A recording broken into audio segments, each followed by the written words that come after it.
இயேசு கிறிஸ்துவை நீதிமானாக ஆண்டவர் தெரிந்து கொண்டார். அதுதான் இங்க பவுல் இன்னும் அழகா விளக்கமா சொல்லுகிறார். இயேசு கிறிஸ்து மேல் எத்தனையோ குற்றங்கள் சுமரப்பட்டது. இயேசு கிறிஸ்து மேல் எத்தனையோ குற்றங்கள். அல்லேலூயா. 100க்கு அதிபதி சாட்சி கொடுக்கிறார், அவர் நீதிமான். பிலாத்து ஆளுநர், அவர் சாட்சி கொடுக்கிறார், நீதிமான். அவருடைய மனைவி சாட்சி கொடுக்கிறார், நீதிமான். ஏன்? சிலுவையில் அறையப்பட்ட கள்ளன் சாட்சி கொடுக்கிறான், அவர் ஒரு குற்றம் செய்யாதவர். ஆமென் சொல்லுங்கள்.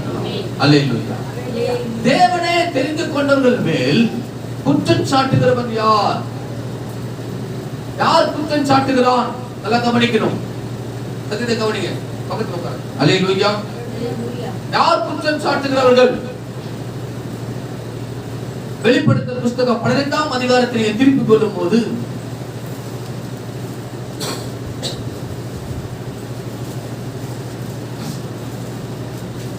வெளிப்படுத்தல் புத்தகம் 12ஆம் அதிகாரம் 10ஆம் வசனத்தை வாசிக்கலாம். அப்பொழுது வானத்திலே ஒரு பெரிய சத்தம் உண்டாகி, இப்பொழுது ரட்சிப்பும் வல்லமையும் நமது தேவனுடைய ராஜ்யமும் அவருடைய கிறிஸ்துவின் அதிகாரமும் உண்டாயிருக்கிறது. நல்லா கவனிக்கணும். இரவும் பகலும் நம்முடைய தேவனுக்கு முன்பாக நம்முடைய சகோதரன் மேல் குற்றம் சுமத்தும் பொருட்டு அவர் மேல் குற்றம் சாட்டுகிறவன் தாழ தள்ளப்படுவான். ஆமென் சொல்லுங்க பார்க்கலாம். அல்லேலூயா. கர்த்தருடைய பிள்ளைகள், ரட்சிக்கப்பட்ட பிள்ளைகள், தேவனால் தெரிந்து கொள்ளப்பட்டவர்கள், தேவனே தெரிந்து கொண்டு அவர்களுக்காக ரத்தம் சிந்தி பாவம் மன்னிக்கப்பட்ட பிள்ளைகள் மேலே யார் குற்றம் சாட்டுகிறவன்? யார் குற்றம் சாட்டுகிறது? பிசாசானவன். அவன் தாழ தள்ளப்பட்ட கடவன். ஆமென் சொல்லுங்க. அவன் தாழ தள்ளப்பட்ட கடவன். அவனுடைய வீடு அவனுக்கு நித்திய அக்கினி, நரகம்தான் வீடு. அல்லேலூயா. குற்றம் சாட்டுகிறவர்கள் ஓய மாட்டார்கள். இரவும் பகலும் குற்றம் சாட்டுவார். ஆமென். யார் வந்து இரவு பகலும் குற்றம் சாட்டு? இவர்கள் யார்? சாத்தானுடைய ஒரு கூட்டம். ஆமென் சொல்லுங்க. ஆமென். அல்லேலூயா. யாருடைய கூட்டம் சொல்லுங்க? சாத்தானுடைய ஒரு கூட்டம். தேவனுக்கு மகிமை உண்டாகட்டும். அதுக்கு தான் ஆண்டவர் சொல்லுகிறார், முன்கூட்டியே அவர் எல்லாவற்றையும் எழுதி வைத்திருக்கிறார். வெளிப்படுத்தல் புத்தகம் 2ஆம் அதிகாரம் 9ஆம் வசனத்தை நீங்கள் கவனித்து பார்க்கும்போது எப்படிப்பட்ட கூட்டமாக இருக்கிறார்கள் வாசிப்போம். வெளிப்படுத்தல் 2ஆம் அதிகாரம் 9. உன் கிரியைகளையும் உன் உபத்திரவத்தையும் நீ ஐஸ்வர்யம் உள்ளவனாய் இருந்தும் உனக்கு இருக்கிற தரித்திரத்தையும் தங்களை யூதர் என்று சொல்லியும் யூதரா இராமல் சாத்தானுடைய கூட்டமாய் இருக்கிறவர்கள் செய்யும் தூஷணத்தையும் அறிந்திருக்கிறேன். ஆமென் சொல்லுங்க மகளே. அல்லேலூயா. நல்லா கவனிக்கணும். ஆமென். சாத்தானுடைய ஒரு கூட்டமாய் இருக்கிறவர்கள் இரவும் பகல் என்ன செய்வாங்க? தேவனால் தெரிந்து கொள்ளப்பட்ட, தேவனால் அழைக்கப்பட்ட, தேவனால் முன்குறிக்கப்பட்ட, தேவனால் நீதிமான்களாக்கப்பட்ட பிள்ளைகள் மேல் என்ன செய்வாங்களாம்? குற்றம் சாட்டுவார்கள். ஆமென் சொல்லுங்க. அல்லேலூயா. ஒருவரும் தூங்காதீங்க. நல்ல கவனி. வேத வசனத்தை கவனி. தேவன் மேல் குற்றம், தேவனால் தெரிந்து கொள்ளப்பட்ட பிள்ளைகள் மேல குற்றம் சாட்டுவார்கள். அவர்கள் சாத்தானுடைய ஒரு கூட்டம். இன்னைக்கு தேவ பிள்ளைய உன் மேல நீங்க குற்றம் வருகிறதா? ஆமென். எதற்காக இந்த குற்றம் தெரியுமா? எதற்காக இந்த தூஷணை தெரியுமா? எதற்காக இந்த அவமானம் தெரியுமா? அல்லேலூயா. ஊழியம் செய்யக்கூடாது. ஆமென் சொல்லுங்க. நீ ஊழியம் செய்யக்கூடாது. ஆண்டவராய் இயேசு கிறிஸ்து ஊழியம் செய்யக்கூடாது என்பதுதான் பிசாசுடைய ஒரு விருப்பம். அவருடைய ஊழியம் 3 வருஷத்துல முடித்தார். 33 வயதில் அந்த ஊழியத்தை முடித்தார். ஊழியம் செய்யப்படக்கூடாது. இயேசு கிறிஸ்து உபவாசம் எடுத்தார். 40 நாள் உபவாசம் எடுத்தார். அந்த உபவாசம் எடுக்கும் போதே அந்த பிசாசு என்ன பண்ணா? வந்து நின்னான். அல்லேலூயா. உபவாசம் எடுக்கும் போதே சில போராட்டம், ஜெபிக்கும் போது இயேசு கிறிஸ்துக்கு போராட்டம். 12 சீஷர்களை தெரிந்து கொள்ள அவர் 40 நாள் உபவாசித்து ஜெபிக்க ஆரம்பித்தார். அவர் ஊழியத்தை துவக்குவதற்கு முன்பாக 40 நாள் ஜெபிக்க ஆரம்பித்தார். அல்லேலூயா. அப்படிப்பட்ட போராட்டம் அவருக்குள்ள இருந்தது. அவரையும் குற்றம் சாட்டும்படியாக சில நபர்களை பிசாசானவன் ஏவிவிட்டான். ஆமென் சொல்லுங்க. பிசாசானவன் ஏவிவிட்டான். அதுக்கு தான் ஆண்டவர் சொல்லுகிறார். 2ஆம் வசனத்தை 10ஆம் வசனத்தை வாசிக்கலாம். வெளிப்படுத்தல் 2:10. நீ படப்போகிற பாடுகளை குறித்து எவ்வளவு பயப்படாது. இதோ நீங்கள் சோதிக்கப்படும் பொருட்டாக பிசாசானவன் உங்களை சிலரை காவலில் போடுவான். 10 நாள் உபத்திரப்படுவீர்கள். ஆகிலும் நீ என்ன பண்ண? மரணம் பரியந்தம் உண்மையாயிரு. அப்போது ஜீவ கிரீடம் உனக்கு நான் தருவேன். ஆமென் சொல்லுங்க பார்க்கலாம். ஜீவ கிரீடம் என்பது ஆசீர்வாதத்தை குறிக்கிறது. ஜீவ கிரீடம் என்பது ஜெயத்தை குறிக்கிறது. ஜெயமுள்ளவன் எவனோ அவனுக்கு என்ன கொடுப்பாராம்? வெண்வஸ்திரத்தை கொடுக்கிறான் அல்லவா? ஜீவ கிரீடம் என்பது உயர்வை குறிக்கிறது, முதலிடத்தை குறிக்கிறது. அல்லேலூயா. எனக்கு அன்பான தேவச்சனமே, யோசித்து பாருங்க. முன்கூட்டியே சொல்லிட்டார், நீதிமான்களுக்கு என்ன வருமா? சொல்லுங்க, நீதிமானுக்கு என்ன வரும்? நீதிமானுக்கு என்ன வரும்? பாடுகள் வரும். அல்லேலூயா. நீதிமானுக்கு பாடுகள் வரும். நம்ம நீதிமான் சொல்லிட்டு பெருமையா அடைவதுக்கு இல்லை. ஆமென். பாடுகள் நிறைய. இயேசு கிறிஸ்து தம்முடைய பிள்ளைகளை அவர்தான் தெரிந்து கொண்டார், அவர்தான் அழைத்தார், நீதிமான்கள் ஆக்கினார். அதான் சொல்றார், தேவனால் தெரிந்து கொள்ளப்பட்டவர் மேல் குற்றம் சாட்டுகிறவன் யார் அப்படின்னு சொன்னா, அது யார் சொன்னா? சாத்தானுடைய கூட்டமாக இருக்கிறவர்கள். அவர்கள் தான் அந்திகிறிஸ்து. அல்லேலூயா. எனக்கு அன்பான தேவனுக்கு மகிமை உண்டாகட்டும். தேவனே அவர்களை நீதிமான்கள் ஆக்கினார். 33:8-33 ரோமர் 8:33 சொல்லுது. யார் நீதிமான்கள் ஆக்கினார் சொல்லுங்க? தேவன் தெரிந்து கொண்டவர்கள் மேல் குற்றம் சாட்டுகிறவன் யார்? தேவன் தெரிந்து கொள்ளப்பட்டவர்கள் மேல் குற்றம் சாட்டுகிறவன் யார்? தேவனே அவர்களை நீதிமான்களாக ஆக்கினார். தேவனே என்ன பண்ணார்? அவர்களை தேவனே அவர்கள் என்ன செய்தாரா?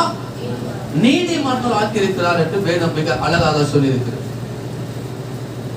தேவனே அவர்களை நீதிமான்கள் ஆக்கிறனால அவர் என்ன செய்யக்கூடாது? நம்ம என்ன பண்ணக்கூடாது? குற்றம் சாட்டக்கூடாது என்றுதான் ஆண்டவர் நமக்கு இந்த சொல்லுகிறார். அல்லேலூயா. தேவனுக்கு மகிமை உண்டாவதாக. இதனால் முதலாவது நாம் பார்க்கிறோம், இன்னைக்கு ஆண்டவர் நீதிமானை குறித்து நமக்கு பேசிக் கொண்டிருக்கிறார். உங்களுக்கு எல்லாம் தெரியும், இந்த புதிய ஏற்பாடு காலகட்டத்திலே புதிய உடன்படிக்கையில எப்படி நீதிமான ஆகணும் சொல்லுங்க. பழைய ஏற்பாட்டில் எப்படி நீதிமான இருந்தாங்க போன வாரம் தான் பேசணும். எத்தனை பேர் ஞாபகம் வச்சிருக்கீங்க? கடந்த வாரத்துல பேசும்போது நோவால் இருந்த ஜனத்துக்குள்ளே சந்ததிக்குள்ளே நீதிமானா இருந்தார். எப்படி? அவர் விசுவாசத்தினாலே தன்னுடைய கிரியைகளாலே நீதிமானா. நீ நான் அந்த மாதிரி ஏதாவது நற்கிரியை பண்ணிருக்கிறோமா? நல்லது செஞ்சிருக்கிறோமா? நீதிமானாவதுக்கு இல்லை. இயேசு கிறிஸ்துவின் ரத்தத்தினால் நம்ம என்ன பண்ணப்பட்டிருக்கோம் சொல்லுங்க பாருங்க. இயேசு கிறிஸ்துவின் ரத்தத்தினால் நமக்கு என்ன பண்ணப்பட்டிருக்கு? நீதிமான்கள் ஆக்கப்பட்டிருக்கிறோம். அல்லேலூயா. தேவனுக்கு மகிமை உண்டாகட்டும். இங்கு பார்க்கிறோம், முதலாவதாக நீதிமானை சிநேகிக்கிறார். ஆமென் சொல்லுங்க பாருங்க. நீங்க அதுதான் நீங்க தைரியமா இருக்கு. நீதிமானை யார் சிநேகிக்கிறார் சொல்லுங்க? யார் சிநேகிக்கிறார்? நம்மள ஒரு கூட்டம் என்ன பண்ணோம்? சிநேகிக்கும். நல்ல கவனிங்க. ஒரு கூட்டம் என்ன பண்ணும்? வெறுக்கும். இன்னொன்னு ஒரு கூட்டம் இருக்குது. ஒரு கூட்டம் வெறுக்கும், ஒரு கூட்டம் சிநேகிக்கும். ஆனா இன்னொரு கூட்டம் என்ன பண்ணனா, அந்த வாயினால நம்மள என்ன சொல்றோம்? நீ தான் எங்க தகப்பன், நீ தான் எங்க தாய், நீ தான் எல்லாம், நீங்க என்ன வெளியே தள்ளினாலும் போக மாட்டோம். ஆண்டவர் அப்படிதான் ரட்சிப்பு. வெளியே போய் பேசுறது அப்புறம் எங்க ஐயா தான் எங்களுக்கு எப்படி பண்ணா தெரியுமா, எப்படி ஜெபம் பண்ணா தெரியுமா, ஆமென் அப்படிலாம் வெளியே போய் சாட்சி கொடுக்குறது. இவர் தம்பி இருக்கிறாரு, தம்பிகிட்ட கூட இப்படி ஒரு சாட்சி கொடுத்துருக்காங்க, ரொம்ப அன்பா இருப்பாரு, ரொம்ப இப்படி இருப்பாரு, அப்படி இருப்பாரு.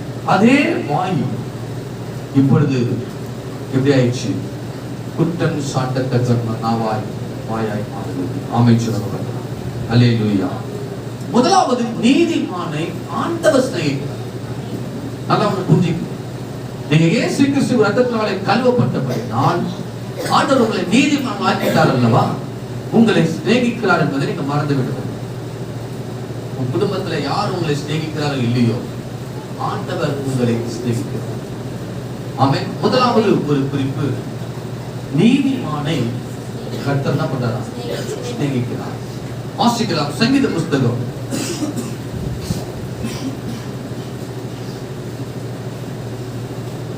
11ஆம் அதிகாரம்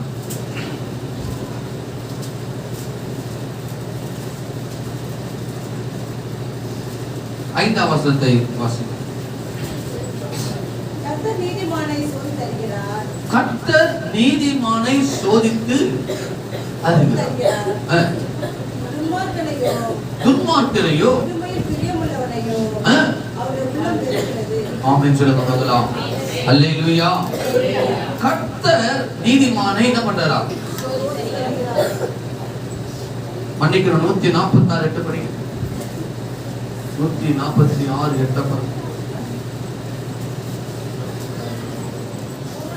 மன்னிக்கணும். சங்கீதம் 146 8. அந்த வசனம் அல்ல, படிங்க. குருடனின் கண்களை கர்த்தர் திறக்கிறார், மடங்கடிக்கப்பட்டவர்களை கர்த்தர் தூக்கி விடுகிறார், நீதிமான்களை கர்த்தர் என்ன பண்றாரா? சிநேகிக்கிறார். ஆமென் சொல்லுங்க. கவனிக்கிறீங்களா இந்த செய்திகள்? குருடனின் கண்களை கர்த்தர் திறக்கிறார், மடங்கடிக்கப்பட்டவர்களை கர்த்தர் தூக்கி விடுகிறார், ஆனா நீதிமான்களை மட்டும் அவர் என்ன பண்றாரா? அவருடைய சிநேகம் எப்படி இருக்குன்னு பாருங்க. இயேசு கிறிஸ்து நீதிமான் என்னப்பட்டார். அல்லேலூயா. ஆமென். பிதாவாகிய தேவன் அவரை சிநேகித்தார். இன்னைக்கு நீ நானும் நீதிமான் என்கிற ஸ்தானத்தில் இருப்போமானால் என்ன செய்வோம்? என்ன செய்வோம்? இயேசு கிறிஸ்து என்ன பண்ணாரு? இயேசு கிறிஸ்து விரோதமா பேசினாங்களா? அவர் என்ன பண்ணார்? அவர்கள் வையப்படும் போது பதில் வையாமலும் தம்முடைய வாயை ஆட்டுக்குட்டியை போல திறவாமலும் இருந்தார் என்று வேதம் சொல்லுது. பேசுறவங்க நம்ம என்ன பேசணும்? நிதானமா பேசுறவங்க பேசலாம். ஆமென். கேட்கக்கூடாதபடி பேசும்போது நம்மளால பேசவே முடியும். ஆமென் சொல்லுங்க. ஒதுங்கி போய். ஆமென். இயேசு கிறிஸ்து அப்படிதான் சில நேரத்தில் அப்படியே ஒதுங்கி வேண்டாம், பிரச்சனை வேண்டாம். அல்லேலூயா. பிதாவாகிய தேவன் இயேசு கிறிஸ்துவை சிநேகித்தார். தம்முடைய ஒரே பிறந்த குமாரனை சிநேகித்தார். எப்ப தெரியுமா? சிநேகிதனாக இருந்தார். அன்பான தேவச்சனன், இன்னைக்கு நமக்கு நிறைய சிநேகிதர் இந்த உலகத்துல இருக்கலாம், நிறைய ஃப்ரெண்ட்ஸ் இருக்கலாம். ஆமென். ஒரு ஃப்ரெண்ட்ஸ் எப்படி சிநேகிப்பாங்க உங்களுக்கு தெரியும். உங்களுக்கு ஏதாவது இல்லைன்னா கூட அவங்க கொடுத்து உதவுவாங்க, எல்லாம் தெரியும். ஆமென். அந்த சிநேகம் அது மனுஷனுடைய சிநேகம் கொஞ்ச நாள் தான், ஆனா ஆண்டவருடைய சிநேகம் முடிவு பரியந்தது. ஆமென் சொல்லுங்க பார்க்கலாம். அதுதான் இந்த யாக்கோபு புஸ்தகத்திலே 2ஆம் அதிகாரம் 23ஆம் வசனத்தை நீங்கள் பார்க்கும் பொழுது, யாக்கோபு 2:23 வாசித்து பார்க்கும் பொழுது அங்க படிக்கலாம். யாக்கோபு 2:23. ஆபிரகாம் தேவன் என்ன செய்ய ஆரம்பித்தாராம்? விசுவாசித்தான், அது அவனுக்கு நீதியாக எண்ணப்பட்டது என்கிற வேத வாக்கியம் நிறைவேறிச்சு. அவன் தேவனுடைய சிநேகிதன் எண்ணப்பட்டான். ஆமென் சொல்லுங்க பார்க்கலாம். யாக்கோபு 2ஆம் அதிகாரம் 23ஆம் வசனம். அப்படியே ஆபிரகாம் தேவனை விசுவாசித்தான், அது அவனுக்கு நீதியாக எண்ணப்பட்டது என்கிற வேத வாக்கியம் நிறைவேறிச்சு. அவன் தேவனுடைய சிநேகிதன் எண்ணப்பட்டான். முதலாவதாக நாம் ஆண்டவரை விசுவாசித்தே ஆகும். எந்த சூழ்நிலை வந்தாலும். ஆமென் சொல்லுங்க. எந்த சூழ்நிலை வந்தாலும் தாங்கவே முடியல, போராட்டங்கள், பிரச்சனைகள், என்ன ஒன்று போனா இயேசு கிறிஸ்துக்கு அநேக பிரச்சனைகள் வந்துட்டே இருக்கு. எப்ப தேவ பிள்ளையை நீ ஆண்டவரால் தெரிந்து கொள்ளப்பட்டாயோ எப்பொழுது நீ ஆண்டவரால் முன்குறிக்கப்பட்டாயோ, எப்பொழுது நீ ஆண்டவரால் நீதிமான்களாக்கப்பட்டாயோ, எப்பொழுது தேவனை மகிமைப்படுத்தத்தக்க நீ காணப்பட்டாயோ, உனக்கு என்ன வரும்? பாடுகள் வரும். நீ பட போகிற பாடுகளை குறித்து எவ்வளவேனும் பயப்படாதே. ஆமென் சொல்லுங்க. நீ பட போகிற பாடுகளை குறித்து எவ்வளவேனும் பயப்படாதே. காரணம் என்ன? ஆண்டவர் உன்னை சிநேகிக்கிறார். இந்த உலகத்துல மனுஷனுடைய சிநேகிதெல்லாம் சும்மா. கணவர், மனைவி, பிள்ளையுடைய சிநேகிதம் எல்லாமே சும்மா தான். எல்லாம் வர வர நாட்கள் போக போக போக அது குறையும். ஆனா அன்பு மாறாது. அன்பு, ஆமா, நீ தவறு செய்தாலும் தவறு செய்யாவிட்டாலும் அவருடைய அன்பு அது மாற்றமே இருக்க. அல்லேலூயா. கண்டிக்கிறவர், சிநேகிக்கிறவர். ஆபிரகாமை ஆண்டவர் சிநேகித்தார். காரணம், ஆண்டவர் மேலே ஆபிரகாமுக்கு அப்படிப்பட்டதான ஒரு விசுவாசம். ஆபிரகாம் தேவனை விசுவாசித்தார், மனுஷர்கள் அல்ல. அவர் உண்டான செல்வத்தை அல்ல, மனைவியை அல்ல, கொடுக்கப்பட்ட பிள்ளையை அல்ல, ஆண்டவரை விசுவாசித்தான். அதுதான் அவருக்கு நீதியாக எண்ணப்பட்டது. ஆமென் சொல்லுங்க. அதுதான் அவருக்கு நீதியாக எண்ணப்பட்டது. அதனால தான் அவர் பேர் பெற்று என்ன சொன்னாங்க? ஆபிரகாம் சிநேகிதன் எண்ணப்பட்டான். ஆமென் சொல்லுங்க. அல்லேலூயா. ஆண்டவர் ஒரு உறவுள்ள ஒரு குடும்பமாய் நமக்குள்ள இருக்கிறார். அவர் நமக்கு மணவாளனாய், மணவாளனுக்கு மணவாளனாய், சகோதரனுக்கு சகோதரனாய், தாய் தகப்பனுக்கு தகப்பனாய். ஆமென். ஆண்டவருக்கு பதிலாக ஆண்டவராய் எந்த சூழ்நிலையும் எல்லாம் அவர் நமக்கு மேலாய் இருக்கிறார். அன்பான தேவச்சனமே, தேவனுக்கு மகிமை உண்டாவதாக. இரண்டாவதாக பார்க்கும்போது, முதலாவதாக நீதிமானை கர்த்தர் சிநேகிக்கிறார். இரண்டாவதாக நீதிமானை கர்த்தர் சோதித்து அறிகிறார். ஆமென் சொல்லுங்க. இரண்டாவது யாருன்னு? நீதிமான் சொன்னா உனக்கு என்ன வரணும்? சோதனை வரதான் செய்யணும். அல்லேலூயா. நீதிமானை கர்த்தர் சோதிக்கிறார். இப்ப படிங்க சங்கீதம் 11ஆம் சங்கீதம் 5ஆம் வசனத்தை வாசிக்கலாம். கர்த்தர் நீதிமானை சோதித்தருகிறார். கர்த்தர் நீதிமானை சோதித்தருகிறார். ஆமென் சொல்லுங்களேன். எத்தனை பேருக்கு சோதனை விரும்புறீங்க எனக்கு தெரியல. சோதனை கண்டாலே நம்ம என்னது? பயம்தான். ஆமென். கர்த்தர் நீதிமானை சோதித்தருகிறார். துன்மார்க்கனையும் கொடுமையில் பிரியம் உள்ளவனையும் அவருடைய உள்ளம் கொடுமையில பிரியும். ஓய மாட்டாங்க, கொடுமை செய்ய ஓய மாட்டாங்க, பேசுவதுக்கு ஓய மாட்டாங்க. ஆமென். நலமானது பேசணும். கர்த்தர் நீதிமானை சோதித்தருகிறார். ஒரு நீதிமான் என்றால் அவன் சோதிக்கப்பட வேண்டியதா இருக்கிறது. இன்னும் வேதம் மிக அழகாக சொல்லுது, நீதிமானுக்கு வரும் துன்பங்கள் எங்க சொல்லுது வசனம்? எங்க சொல்லுது? எங்க சொல்லுது பாருங்க. நீதிமானுக்கு வரும் துன்பங்கள் எப்படி இருக்குமா?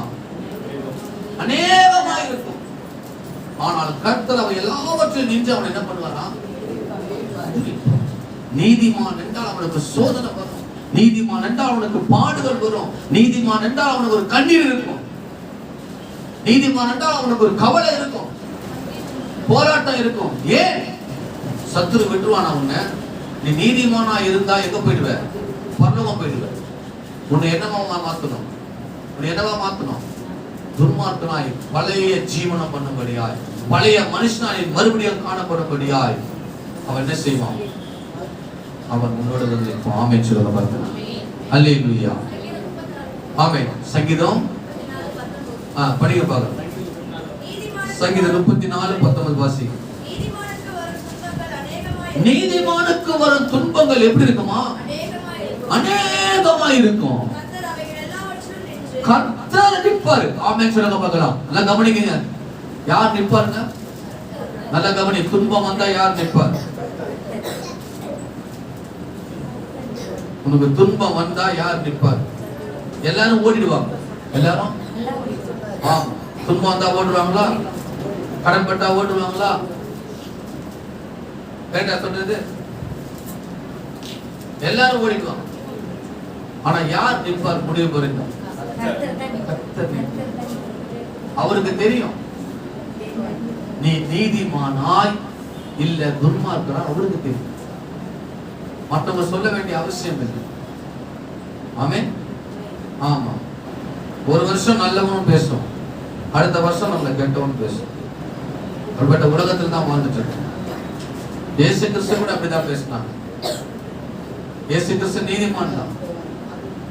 யோவான் சுவிசேஷத்துல 7ஆம் அதிகாரம் 12ஆம் வசனத்தை நீங்க வாசித்து பார்க்கும் பொழுது, யோவான் சுவிசேஷம் 7:12 வாசித்து பார்க்கும்போது நீதிமானாய் இருக்கிற இயேசு கிறிஸ்துக்கு வந்த ஒரு பேர் பாருங்க. யோவான் சுவிசேஷம் 7ஆம் அதிகாரம் 12ஆம் வசனம். சீக்கிரம் படிங்க. ஜனங்களுக்குள்ளே அவரை குறித்து முறிமுறிப்பு உண்டாயிற்று. நல்லவர் என்றார்கள். ஜனங்களை ஏமாத்துகிறவன். நீங்க அப்படிதான் நீங்க நிறைய பேர் பேசுறது பார்த்த உண்டு. ஜனங்களை ஏமாத்துகிறவன், ஜனத்திற்கே புடுங்குகிறவன். அப்படிதான் இயேசு கிறிஸ்து பேச ஆரம்பிச்சார். அப்ப அவங்க எப்படிப்பட்ட இருதயமா இருக்குன்னு பார்த்து இயேசு கிறிஸ்துவே பேசும்போது இப்ப நமக்கு வராதா பச்சை மரத்துக்கு அந்த பாட்டு சொன்னா நம்ம என்னத்தை உட்காந்து அழுது போடுவோம். ஆமென். நேரம் காலம் வரும். ஆமென் சொல்லுங்க. ஒரு நேரம், ஒரு காலத்தை தேவன் வைத்திருக்கிறார். அதில் காலத்தில் நேர்த்தியாய் செய்வார். இஸ்ரவேல் ஜனங்களுக்கு வந்த ஒரு கொடுமை ஆண்டவர் நேரம் காலம் வைத்திருந்தார். சவுல் என்கிற ராஜா வரும் பொழுது ஆண்டவர் நம்ம அமலேக்கு மழங்கடிக்க உத்தரவு கொடுத்தார். ஆமென் சொல்லுங்க. அவருக்கு தெரியும். அல்லேலூயா. ஏசாயா தீர்க்கதரிசன புத்தகம் 41ஆம் அதிகாரத்தை பார்க்கும் பொழுது நீதிமானுக்கு வந்த உபத்திரம் வருமானால், பாடு வருமானால், எதிர்த்து நிற்கிறவர்கள் இருப்பார்களானால், யுத்தம் பண்ணுறவர்கள் நிற்பார்களானால், ஏசாயா 41:12 தான் நமக்கு. ஏசாயா 41:12. ஆமென் சொல்லுங்க பார்க்கலாம். அல்லேலூயா. உன்னோட போராடுங்க. நீதிமானுக்கு விரோதமாய் ஆமென் போராடினவர்களை தேடி என்ன பண்ண மாட்டார், காணாதிருப்பாய். உன்னோடவே யுத்தம் பண்ணின மனுஷர் ஒன்றுமில்லாமல் பொருள் ஆவார். ஆமென் சொல்லுங்க பார்க்கலாம். இதுதான் நீதிமான். இப்ப என்ன பண்ணணும், பொறுமையா இருக்கணும். நீதிமான் என்ன செய்யணும், பொறுமையா இருக்கணும். வேற எதுவுமே பேச முடியாது. அவர் பேசுவார். சங்கீதக்காரர் தாவீது சொன்னார், என் வாய்க்கு என்ன பண்ணிடுங்க, அதுதான் நம்ம வைக்கணும். நீதிமான் செய்யணும், அதான் வைக்கணும். அல்லேலூயா சொல்லுங்க பார்க்கலாம். அது நம்ம இருந்தாலே போதும். அதான் அவரே சொல்லிட்டாரு வார்த்தை. எனக்கு அன்பானவர்களே, வாசிக்கலாம். தேவனுக்கு ஏசாயா புத்தகம் 20ஆம் அதிகாரம் 12ஆம் வசனத்தை வாசிக்கும்படியாக கேட்கலாம். ஏசாயா 20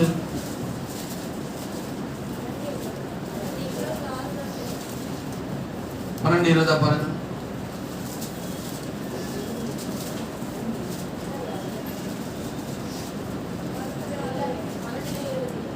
தேவனுக்கு மகிமை உண்டாவதாக.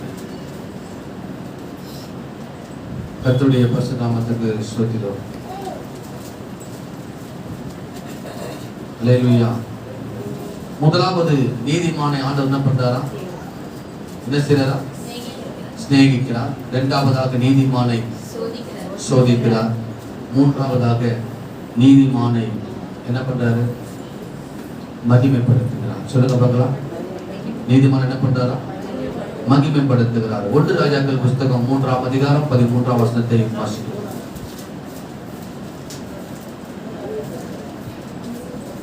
1 ராஜாக்கள் 3ஆம் அதிகாரம் 13ஆம் வசனம்.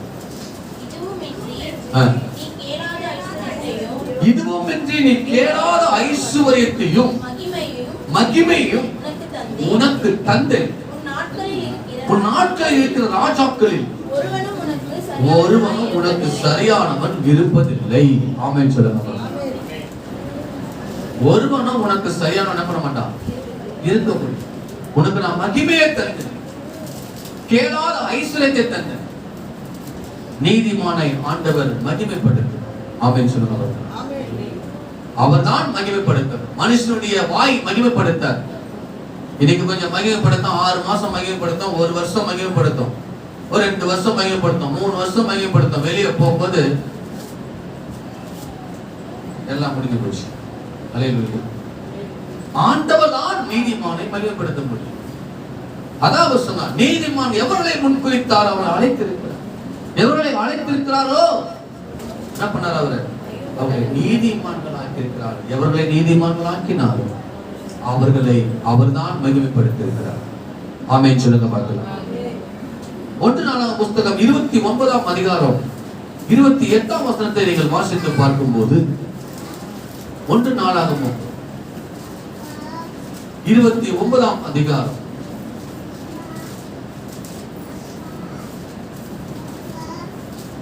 28ஆம் வசனத்தை வாசிக்கலாம். அவன் தீர்க்க ஆயுசும் ஐஸ்வர்யமும் மகிமை உள்ளவனாய். ஆமென் சொல்லுங்க பார்க்கலாம். ஹல்லேலூயா.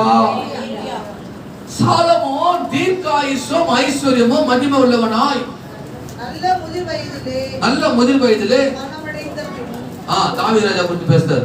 மகிமை அடைந்த சாலமோன் ஆமென். தாவீது ராஜாவை குறித்து ஆண்டவர் பேசுறார்.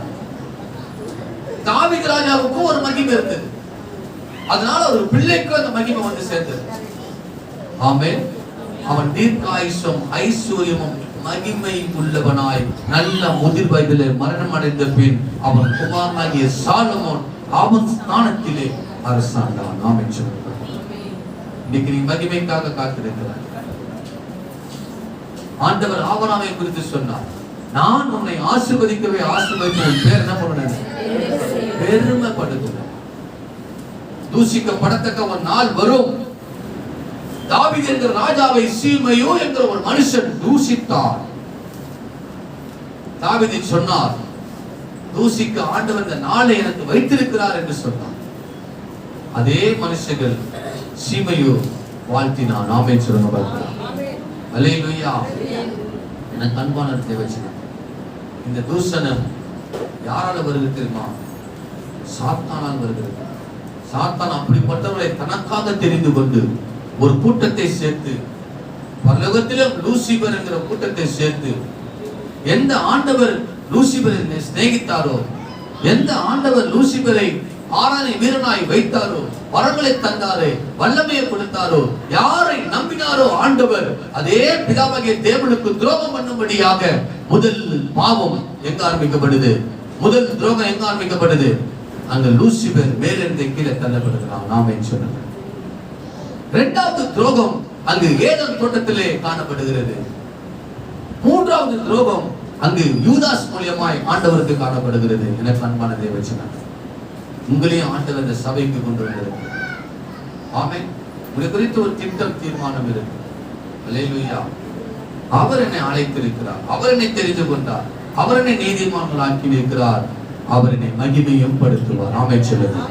இங்கு இருக்கிற பிள்ளைகளுக்கு தான் அந்த மகிமை வரும். ஆமென். ஆமா, படிப்பை பாதியிலே விடுறவனுக்கு மகிமை அடைவார்களா? அவங்க லக்கு அடைவார்களா? படிப்பை பாதியிலே விடுறாங்க, கேட்டா டிஸ்கண்டினியூ, காலேஜ் டிஸ்கண்டினியூ, +1 படிப்புல ஸ்கூல்ல டிஸ்கண்டினியூ எல்லாம் பண்றவனுக்கு அவங்க மகிமை அடைவார்களா? அந்த கணத்தை அடைவார்களா? அந்த லக்கை அடைவார்களா? யோசித்து பாருங்க. தேவன் அதுபோலதான் நம்மை ஆண்டவர் இந்த சபைக்குள்ள வைத்திருக்கிறார். ஆமென். எல்லாவற்றையும் கசப்பு வந்தாலும், சந்தோஷம் வந்தாலும், நல்லது வந்தாலும், கெட்டது வந்தாலும், எல்லாவற்றையும் அனுசரிச்சு விட்டு கொடுத்து போகிறவர்களுக்கு தான் என்ன வரும்? அந்த மகிமையை தேவன் வைத்திருக்கிறார். தேவனுக்கு மகிமை உண்டாவதாக. 1 நாளாகமம் புஸ்தகம் 16ஆம் அதிகாரத்திலே அங்க 27ஆம் வசனத்தை வாசித்து பார்க்கும் பொழுது, 1 நாளாகமம் 16ஆம் அதிகாரம் 27ஆம் வசனம், மகிமையும் கனமும் அவர் சமூகத்துல தான் இருக்குது. இந்த மகிமை என்பது வேற எங்கே யார்ட்டையும் கிடையாது, யாராலும் கொடுக்க முடியாது. அவர் சமூகத்துல தான் அந்த மகிமை இருக்கு. அவரை நம்புற பிள்ளைகள், நீதிமானா இருக்கிற பிள்ளைகளுக்கு கொடுப்பார். அல்லேலூயா. தேவனுக்கு மகிமை உண்டாவதாக. கர்த்தருக்கு ஸ்தோத்திரம். 4வதாக பார்க்கிறோம், நீதிமானை கர்த்தர் என்ன செய்யறாராம்? தாங்குகிறார். சொல்லுங்க பார்க்கலாம். நீதிமானை கர்த்தர் சங்கீத புஸ்தகம் 3ஆம் அதிகாரம் எப்படி தாங்குகிறார்? சங்கீதம் 3ஆம் அதிகாரம் 5ஆம் வசனத்தை வாசிக்கலாம். நான் படுத்து நித்திரை செய்தேன், விழித்துக் கொண்டேன், கர்த்தர் என்னை தாங்குகிறார். அல்லேலூயா. எந்த சூழ்நிலையிலே தாவீது இருந்திருப்பார்? எந்த சூழ்நிலை அவர் படுத்துக் கொண்டிருப்பார்? எந்த சூழ்நிலை அவர் படுத்து நித்திரை செய்து கொண்டிருப்பார்? ஆனால் கர்த்தர் அங்கே அவரை தாங்குகிறார். எப்படிப்பட்ட சூழ்நிலை வந்திருக்கும் யோசித்து பாருங்க. அல்லேலூயா. இந்த சங்கீதம் 3ஆம் அதிகாரத்துல அந்த தலைப்பு மாத்திரம் வாசிங்களா? தாவீது தன் குமாரன் அப்சலோமுக்கு தப்பி ஓடி போகிறார். எந்த சூழ்நிலையிலே கர்த்தர் தாங்குகிறார்? தன்னுடைய மகன் அவருக்கு தாவீதுக்கு விரோதமா எழும்பி நின்றார். தாவீது உயிரை எடுக்க தன் மகன் அப்சலோம் பிரயாசப்பட்டார். தப்பி ஓடுற சூழ்நிலை அவர் எழுதுகிறார், பாடுகிறார். என்ன சொல்றாரு? கர்த்தரை நான் படுத்துக்கொண்டு நித்திரை பண்ணினேன். ஒரு பயம் வந்துச்சு. ஐயோ ஏதோ ஆயிடுச்சோ, தூங்கிட்டமே, என்ன ஆயிடுச்சான்னு விழித்துக் கொண்டேன். கர்த்தர் தாங்குகிறார். ஆபத்து வந்தாலும் எந்த சூழல் வந்தாலும் ஆண்டவர் என்ன பண்றாங்க? ஆமென் சொல்லுங்க. நாம் நீதிமான் என்கிற ஒரு அந்த கேட்டகரியை விட்டு என்ன பண்ணுவாரு? வெளியே போகிறார். அநேகர் நினைக்கிறாங்க இன்னைக்கு, ஆமா என்ன வேணா பேசலாம், என்ன வேணா செய்யலாம், போய் ஆண்டவர்ட்ட என்ன பண்ணலாம்? மன்னிப்பு கேட்க. ஆமென். மறுபடியும் நீதிமான். அல்லேலூயா. ஆமா, வேலை ஸ்தலத்துல நீங்க பாத்தீங்கன்னா, வேலைக்கு போகிற பாத்தீங்கன்னா இந்த முதலாளி வேற ஆளு, இந்த முதலாளி வேற ஆளா இருக்கும். இந்த கம்பெனி வேற, இந்த கம்பெனி வேற. இந்த கம்பெனில நீங்க என்ன செஞ்சுட்டு அங்க போய் வேலைக்கு வேணா சேர்ந்து. ஆமென் சொல்லுங்களா? கரெக்டா? இந்த கம்பெனில ஒரு தவறு பண்ணிட்டு வெளியே அனுப்பிச்சிருவாங்க, வேற கம்பெனில போய் ஜாயின் பண்ணுவாங்க. அந்த ஓனருக்கு என்ன ஆகுது தெரியாது. ஆனா சபை எப்படி இல்லை? எந்த சபையில நம்ம போனாலும் அங்கேயும் யார் இருப்பார்? இயேசு கிறிஸ்து தான். இங்கேயும் யார் இருப்பார்? இயேசு கிறிஸ்து தான். ஆண்டவர் உனக்கு கொடுக்கப்பட்ட அந்த ஊழியம் என்ன? உனக்கு கொடுக்கப்பட்ட அந்த அழைப்பு என்ன? உனக்கு கொடுக்கப்பட்ட அந்த தரிசனம் என்ன? அதை விட்டுட்டு போலாம். யோசித்து பாருங்க. சோதனைகள் வரும், சத்துருவால் போராட்டம் வரும். ஆமென் சொல்லுங்க. அதுக்குத்தான் நம்ம ஆண்டவர் நீதிமானாக்கி ஒரு பிரதிஷ்டை பண்ணி அபிஷேகம் பண்ணார். அல்லேலூயா. தாவீது ராஜாவா இருந்த போது கூட அவருக்குள்ள ஒரு பயம், மரண பயம் இருந்தது. அதுக்குதான் அவர் சொல்றாரு, நான் மரண இருளின் பள்ளத்தாக்கிலே நடந்தாலும் பொல்லாப்புக்கு பயப்படேன், தேவரீர் என்னோட கூட இருக்கிறீர், உமது கோலும் உமது தடியும் என்னை கேட்கும். என் சத்துருக்களுக்கு முன்பாக நீர் என்ன செய்வீர்? எனக்கு ஒரு பந்தி என்ன பண்ணுவீங்க? ஆயத்தப்படுத்துவீர். என் தலையை எண்ணெயால் என்ன செய்வீங்க? அபிஷேகம் செய்வீர். சொன்னதை போலவே ஆண்டவர் அவருடைய சகோதரன் சத்துருக்கு முன்பாக, சவுலுக்கு முன்பாக, அப்சலோமுக்கு முன்பாக, அபித்தோப்பேல் எத்தனை மனுஷர்களுக்கு முன்பாக என்ன பண்ணாரு? ஒரு அபிஷேகத்தை பண்ணினார். ஆமென் சொல்லுங்க பார்க்கலாம்.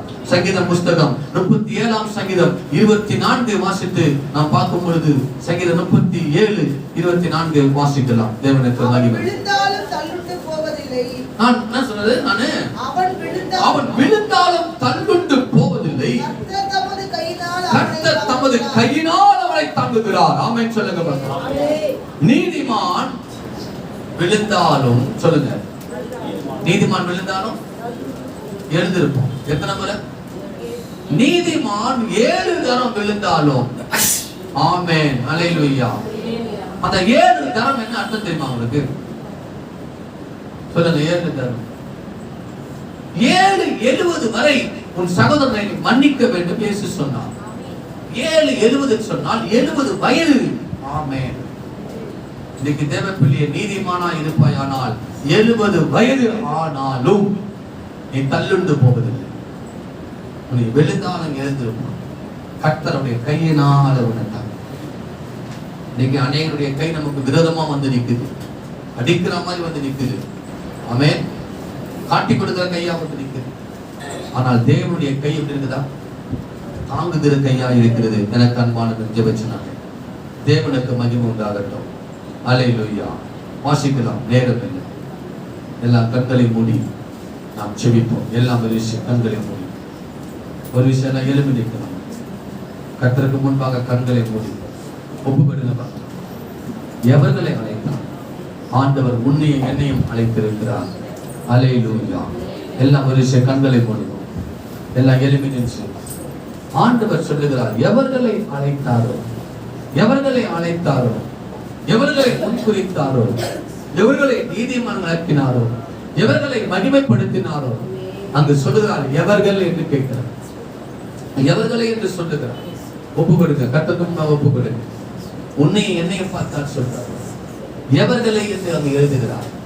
இன்னைக்கு அந்த எவர்கள் என்ற இடத்திலே நீயும் நானும் நீதிமானா இருக்கிறோமா? யோசித்துப்பார்.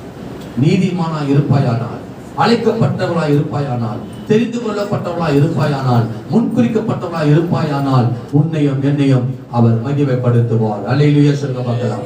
அல்லேலூயா. தேவனுக்கு மகிமை உண்டாகட்டும், தேவனுக்கு மகிமை உண்டா. எல்லாம் கண்களை மூடி கர்த்தருக்கு முன்னால் 2 நிமிஷம் ஒப்பு கொடுத்து பார்க்கலாம். ஆண்டவரே, நீர் என்னை தாயின் கருவிலே தெரிந்து கொண்டீர் சொல்லுங்க பார்க்கலாம். தாயின் கருவிலே